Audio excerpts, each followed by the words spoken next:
In the 1900s, the audiences would go to see themselves. Today, we can learn all sorts of details about them when we watch the films.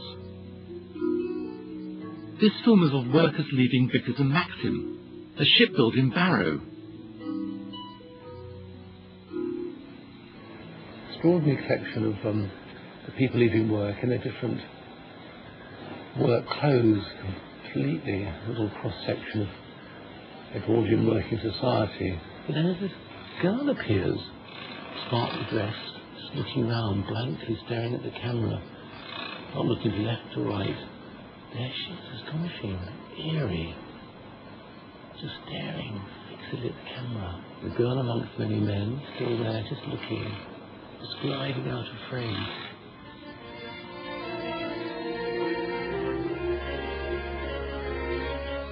Sadly, it was impossible to find anything out about the little girl. But luckily, there is some information about the people who worked at Vickers and Maxine. We got in touch with Barrow Public Library, who very kindly sent us a copy of a photograph of men who retired from Vickers in 1919, entitled Vickers Veterans. Crucially, this photograph is accompanied by a list of the names of the men appearing in it. Absolutely amazing.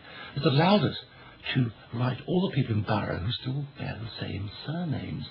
These include one, T. Cambridge. Incredibly, we got a letter from a woman about the Cambridge's daughter, Mary Moran. It was a sight to see, really. When my father was dead, it was shipbuilding, and he was a riveter. And the children in front of the, as if they're waiting for the fathers coming out of work. Although some of them would be working, because you can tell by the dirty faces and that. And yet they only look about 12 or 13. They swarmed out of the gates at dinner time and tea time. It was just like as if all the people in Barrow were all across the road and on the pavements. There was only one way out, and everybody had to come down that road, so you couldn't have got a pin in between them when they were all coming out of the gate. It was taking your life in your hands if you were going the opposite way. Well, we've had a lot of royalty come to Barrow because they used to come and launch the ships. People coming from places where they didn't build ships thought it was marvellous to see a ship being launched here. The shipyards have been a constant in Barrow for over 100 years, and they still exist to this day.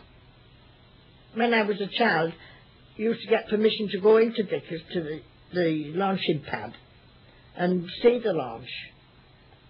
And it was really exciting then. But you just got used to it, and you just didn't bother. It was just part of your life.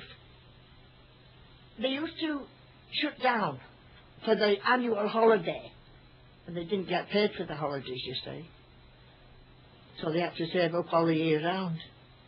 But we didn't need to go away for a holiday because we had plenty of things to do on our front doorstep. We were better off here than even going away to some place. The fairs used to come to the park, and there was always tents, as they called them. My parents probably saw the film in the fair because that was the only pleasure, really, that they had. With not having the money to go anywhere, that they would be waiting for that coming sort of thing. It would be a highlight, I would imagine.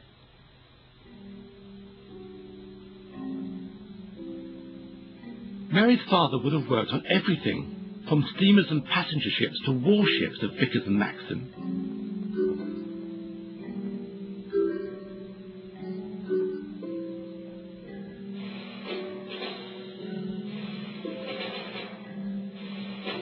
But by the time this film of torpedo boats on the Manchester ship canal had been shot in 1901, Britain had its own pressing reasons to build warships and arms.